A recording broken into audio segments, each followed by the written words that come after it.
Hello students, आज का जो हमारा टॉपिक है कंपोजिट्स। इससे पहले हम आपको थोड़ी सी कुछ जनरल चीजें एक्सप्लेन करने जा रहे हैं कि आप नॉर्मल लैंग्वेज में कह सकते हैं जिन्हीं भी दो एलिमेंट को आपने मिक्स कर दिया है। मिक्स करने पे क्या होगा कि उनकी जो खुद की प्रॉपर्टीज है उससे काफी बेटर प्रॉपर्टीज के साथ में वो नया कंपाउंड बन जाएगा। अब यहाँ पे आप इस चीज को ऐसे समझ सकते हैं कि ये जो कंपोजिट है, या तो हम ये कह दें कि पॉलीमर में कोई भी नॉन पॉलिक मटेरियल आपने डाल दिया है तो उसके मिक्सचर को कंपोजिट कहते हैं। लेकिन और जो बेटर डेफिनेशन है कि कंपोजिट कोई भी मल्टी फेज मटेरियल है। अब यहाँ एक वर्ड आया है फेज। फेज का क्या मतलब है? बिकॉज ऑफ ये फेज रूल में भी आप स्टडी करेंगे कि फेज की क्या डेफिनेशन होती है। फेज का मतलब होता है कोई भी होमोजीनियस सॉल्यूशन जो हो या कोई प्योर सब्सटेंस हो तो उसको हम कहते हैं कि वो सिंगल फेज है, एक ही फेज है। लेकिन कंपोजिट यहाँ पे क्या कह रहे हैं कि कैसा हो सकता है? ये मल्टी फेज, यानी कि अब आपके पास अगर आप वाटर में ऑयल मिक्स कर दें तो आप देखेंगे, आप फिजिकली तरीके से उसे देख सकते हैं कि ऊपर तो ऑयल आ जाएगा और नीचे क्या रहेगा? वाटर। तो उसमें कौन सी फेज हो जाएंगी? Two phase system.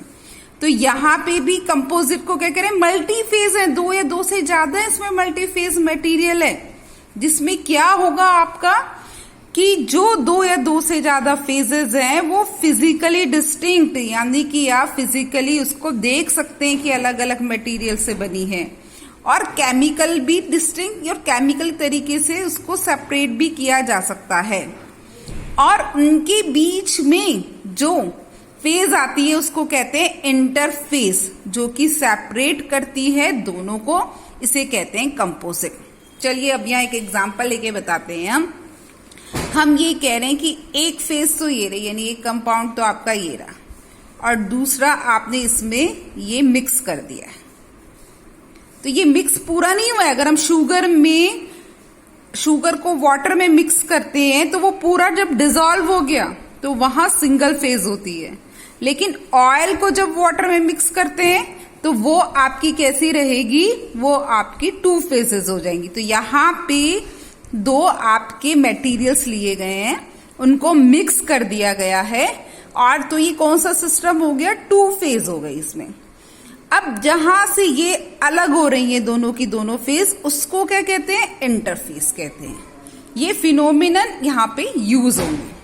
तो अब एक क्लियर आ गया है कि कंपोजिट्स जो होते हैं एक मल्टी फेज मटेरियल होते हैं जिसमें टू या टू से ज्यादा फेजेस होती हैं, and which N interface separating them, और एक इंटरफेस उनको क्या करती है? सेपरेट करती है।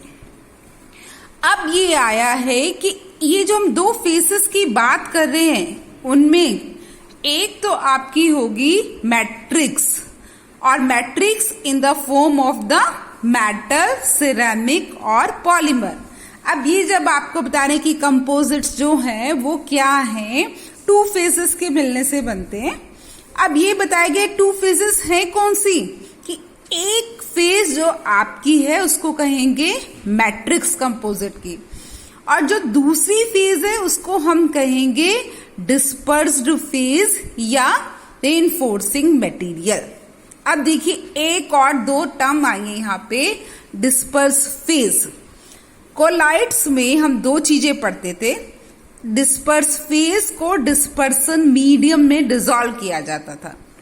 इसका क्या मतलब हुआ कि सोल्यूट को तो वहां डिस्पर्स फेज बोलते थे और सोलवेंट को डिस्पर्सन मीडियम कहा जाता था।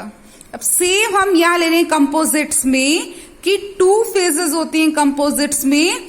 एक होती है, एक को कहा जाता है मैट्रिक्स, और सेकेंड जो फेज है उसको कहते हैं डिस्पर्स्ड फेज। और इस डिस्पर्स फेज का एक और नाम है, वो आपका आ गया है रेनफोर्स्ड। इसको क्या कहेंगे? डिस्पर्स फेज कहेंगे, या क्या कहेंगे? Reinforcing material. रेनफोर्सिंग मटेरियल का मतलब ये है कि जो मोर स्ट्रेंथ दे देता है, जिससे स्ट्रेंथ इंक्रीज हो जाती है, उस मटेरियल को कहते हैं रेनफोर्सिंग मटेरियल। आप देखिए, out of the two phases of composites, दो फेजेस जो है कंपोजिट की, एक तो है आपकी क्या, मैट्रिक्स, और दूसरी आपकी है डिस्पर्स फेज। और डिस्पर्स फेज या उसको हम क्या कहेंगे, रीइंफोर्सिंग मटेरियल। तो सेम आप यहाँ एग्जांपल लेके समझ सकते हैं कि ये पूरा का पूरा तो कंपोजिट है, और वन आपका जो क्या है ये है मैट्रिक्स, और दूसरा आपका क्या है, डिस्पर्स फेज और रीइंफोर्सिंग मटेरियल। अब यहाँ पे आए कि ये जो मैट्रिक्स है ये किससे बना हो सकता है, ये मैट्रिक्स मेटल भी हो सकता है आपका, ये मैट्रिक्स पॉलीमर भी हो सकता है आपका, और ये जो मैट्रिक्स है ये आपका सेरेमिक भी होता है, जैसे चीनी मिट्टी होती है इसको बोलते हैं सेरेमिक।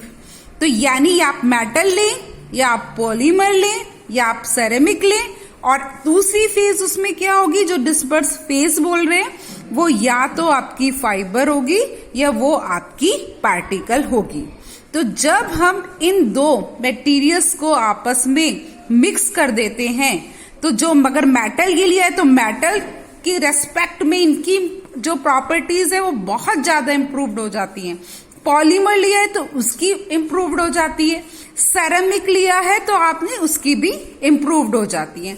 तो कंपोजिट्स बनाने का एम क्या है, कंपोजिट्स बनाने का एम ये है कि अगर मेटल, पॉलीमर और